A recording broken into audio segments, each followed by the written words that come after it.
Salve, salve, meus queridos alunos, tudo bem com vocês? Sejam muito bem-vindos, né, a mais uma aula aqui de ciência. Quem fala é o professor Carlinhos, professor de ciência de vocês. Meus queridos, é o seguinte, hoje nós vamos começar a falar sobre o nosso capítulo 2, né, sobre a poluição do ar. Nós já falamos no capítulo 1 sobre as catástrofes ambientais, né, as catástrofes naturais, falamos sobre os impactos ambientais e para encerrar esse tema de meio ambiente, a gente vai encerrar com a poluição do ar, tá bom? Então eu espero que vocês gostem, fiquem ligados na aula, tá? E vamos lá, deixa eu ativar aqui uma canetinha marota.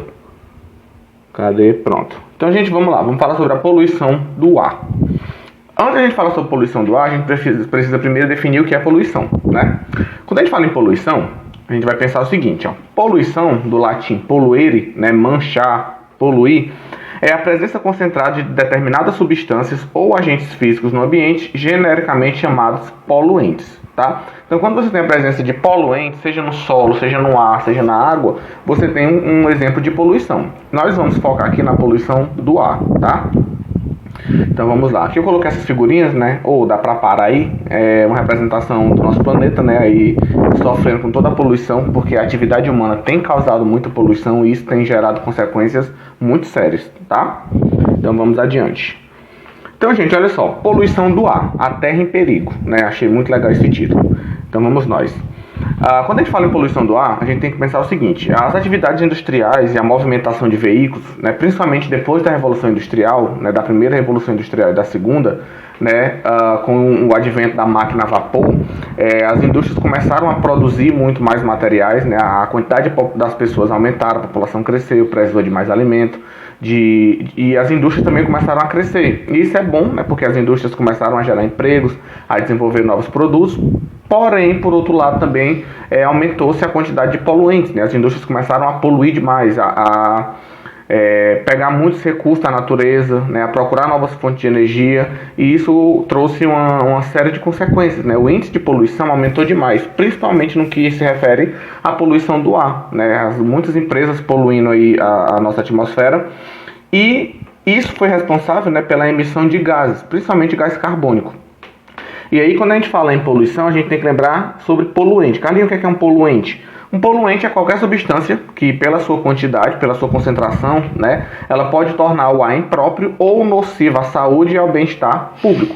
Qualquer substância que traga prejuízo, que possa provocar danos à saúde da população, né, é chamada de um poluente, tá bom? Aqui eu coloquei uma imagem para vocês verem, né, como as indústrias elas poluem, né, as chaminés aí emitindo grandes quantidades de gás carbônico e de outros gases também para a atmosfera. E aqui eu coloquei para vocês verem alguns exemplos de poluentes atmosféricos, alguns poluentes principais. Nós temos as partículas inaláveis, que são partículas de poeira, por exemplo.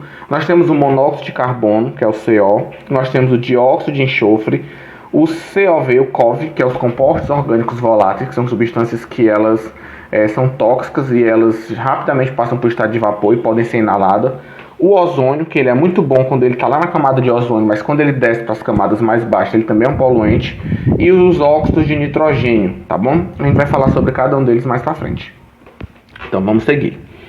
Gente, quando a gente fala sobre a atmosfera, né, que é a camada de ar, camada de gás que envolve o nosso planeta, ela tem um papel muito importante porque as camadas da atmosfera, devido à sua composição química, elas funcionam como se fosse um filtro e como se fosse uma estufa. Elas funcionam retendo a radiação ultravioleta e mantendo o nosso planeta aquecido. Então eu coloquei essa figurinha aqui para vocês verem, né? Essa camada aqui de gás que envolve o nosso planeta é a nossa atmosfera, e ela protege o nosso planeta das radiações ultravioleta, tá? E aqui, no caso especificamente, quando a gente sobe a mais de 30 km de altura, nós temos na estratosfera a camada de ozônio. O ozônio é um gás, né? O ozônio é um gás de fórmula O3, e o gás ozônio, na estratosfera, ele forma essa camada de ozônio. E essa camada de ozônio, ela é muito importante porque ela acaba filtrando os raios ultravioletas, né? Os raios UVA, UVB e UVC, tá certo? Principalmente os raios mais nocivos, como o UVB e o UVC. E ela é muito importante porque se não tivesse essa camada de ozônio, a radiação iria chegar com força total. E isso iria aumentar os índices de câncer de pele, de queimaduras, tá certo? Então essa camada ela serve como um filtro, ela protege a Terra dessas radiações ultravioletas. Porém, o que tem acontecido é que devido à industrialização, né, devido à emissão de gases para a atmosfera, essa camada de ozônio ela estava se destruindo, né? O famoso buraco na camada de ozônio. Então vamos lá. Buracos na camada de ozônio. Gente, Carlinhos, o que são esses buracos na camada de ozônio? Na verdade, o buraco da camada de ozônio, né, é devido à liberação de alguns compostos, que eu vou já falar para vocês qual é, que tem destruído essa camada, tem destruído o ozônio e tem feito literalmente um buraco nessa camada. E isso é muito ruim, porque com o buraco na camada de ozônio, a radiação ultravioleta ela vai passar com mais intensidade, né, ele não vai conseguir filtrar a radiação e ela vai passar. E isso pode aumentar o índice de câncer de pele, o índice de queimaduras na pele, até o índice de catarata também, né, pela radiação ficar incidindo diretamente no nosso olho, né, radiação que vem mais forte. Então, o buraco na camada de ozônio ele gera várias consequências. Só para vocês terem uma ideia, ó, em 1979, isso aqui era a camada de ozônio, o buraco que tinha. Era bem pequeno, porque era um fenômeno natural, tá?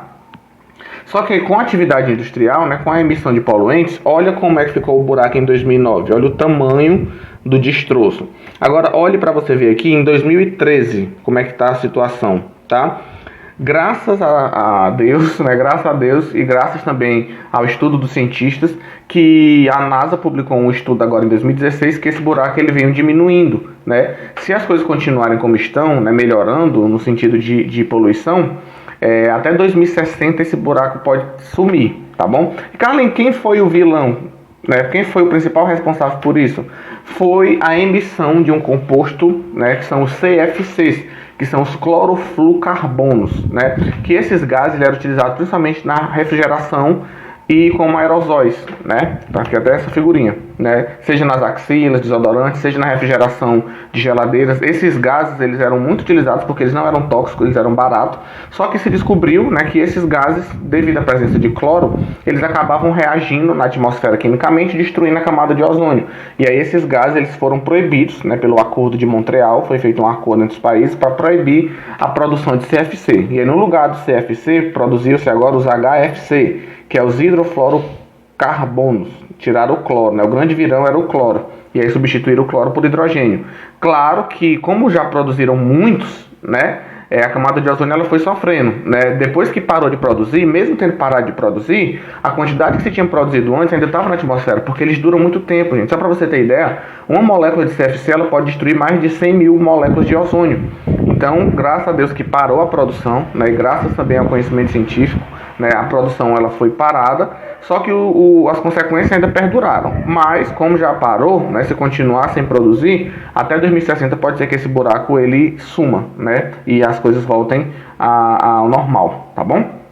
Então, o grande vilão da destruição da camada de ozônio eram os CFCs, tá bom? Não vou mostrar aqui para vocês o mecanismo de ação, porque ele é mais complexo, né? Envolve uma série de reações fotoquímicas, que não vem ao caso aqui no 7º ano. Mas, futuramente, quando você estiver lá no ensino médio, estudando química ambiental, vocês vão ver as reações bonitinhas, tá bom?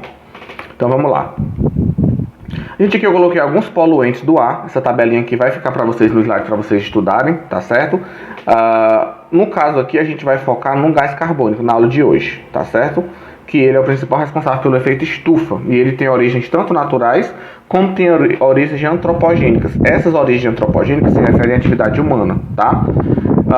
Seja na combustão ou na queima, né, na queima de combustíveis fósseis, da gasolina, do petróleo, tudo isso emite gás carbônico, tá? E isso é um problema. Esses outros poluentes a gente vai falar deles depois, tá? Vamos lá. Gente, outro problema ambiental também relacionado com a poluição do ar é a inversão térmica. A inversão térmica ela é um processo, ela é um fenômeno natural, tá? Mas com a poluição ela vem se intensificando. Mas quem causa a inversão térmica não é a atividade humana. Disso aí a gente está livre. Ela é um fenômeno natural. Normalmente, o que é que a gente tem? Nós temos o ar quente, né? O ar frio e o ar mais frio. E esse ar quente, ele fica de boa, né? Ele pode subir, depois voltar. Só que o que acontece é que geralmente no inverno, né? Geralmente na parte da madrugada, o solo e o ar ele fica mais frio. E aí acaba que esse ar quente ele sobe e o ar frio desce. Só que o ar frio ele não consegue mais subir porque ele é mais denso, né? E ele acaba ficando aqui, ó. Ele não consegue subir de volta. E aí é o que a gente chama de inversão térmica, porque inverteu. O ar quente subiu e o ar frio desceu e ele não consegue mais voltar. E esse ar frio, como ele é mais denso, ele acaba formando uma nuvem, né? Como essa imagem aqui, ó. Tá vendo? Essa nuvem de poeira aqui, misturado com gases e vapor de água, é chamado de smog, ou smog, né? O smog é como se fosse essa neblina, que ela acontece devido ao ar frio ficar lá embaixo. Isso é muito ruim, por quê? Porque os poluentes, as poeiras, as partículas de poluente, eles não conseguem subir, porque o ar frio ele é mais denso, é como se ele fosse uma tampa. E aí os poluentes acabam ficando retidos na nossa atmosfera, né? A atmosfera que eu digo aqui, na superfície, nessa região aqui, tá bom? Olha, para você ver uma cidade com smog fotoquímico, né? Com essa neblina provocada pela inversão térmica. E isso é muito ruim, porque quando não tinha essa inversão térmica, quando tem o ar quente normal, os poluentes conseguem passar. Só que como inverteu e o ar frio desceu, e o ar frio é mais denso, os poluentes não conseguem passar, eles ficam presos ali. E isso acaba fazendo com que os poluentes fiquem acumulados aqui, próximo da gente, né? E aí as pessoas têm mais contato com os poluentes. Isso é muito ruim, principalmente para quem tem problemas de rinite, de asma, porque eles ficam inalando essas poeiras, né? Que elas ficam retidas, não conseguem subir para a atmosfera, elas ficam aqui retidas, tá? No nosso ar. E isso é muito ruim, tá bom? Isso é inversão térmica. E essa neblina é chamada de smog, tá bom? Então vamos lá. Então, gente, para encerrar, nós vamos falar só sobre o efeito estufa, que muita gente ainda fica na dúvida se o efeito estufa ele é um vilão ou ele é um mocinho. Gente, o efeito estufa, por si só, ele é muito bom. O que é o efeito estufa? Vamos lá. Nós temos aqui os gases na nossa atmosfera, tá? Esses gases, principalmente o CO2, quando a luz do Sol vem, uma parte da radiação do Sol, ela bate na superfície da Terra e ela é refletida de volta. Só que uma parte dessa radiação, ela fica retida aqui na nossa atmosfera. Esses gases, essa camada de gás, ele faz com que uma parte da radiação fique aqui, ela não saia. Isso é muito bom, porque isso vai fazer com que o nosso planeta se mantenha aquecido, né? O efeito estufa transforma a radiação em calor, e isso mantém a temperatura do nosso planeta agradável, tá? O problema em si não é o efeito estufa, o problema é a poluição, tá? A atividade industrial ela tem intensificado o efeito estufa, principalmente pela emissão de CO2, né, que é o gás carbônico. Então, como tem muito gás carbônico sendo emitido, né, as indústrias estão poluindo muito, o que é que acontece? Em vez de uma parte dessa radiação bater e sair, o certo era só uma parte dela ficar retida aqui. Só que como tem muito gás carbônico, o que é que vai acontecer? Essa quantidade de gás muito grande vai fazer com que a radiação que era para bater e voltar, ela não consegue mais sair. Como tem muito gás carbônico, o que era para ficar só um pouquinho aqui, para manter a nossa temperatura agradável, está acontecendo o quê? Está acontecendo que a maior parte da radiação está ficando presa aqui no nosso planeta. Ela não está conseguindo mais sair, porque tem muito gás carbônico, tem muito gás do efeito estufa, né? Então essa camada de gás, ela ficou muito grande, a ponto de a radiação não conseguir mais sair. E como essa radiação ficou aqui retida no nosso planeta, isso vai gerar o aquecimento global.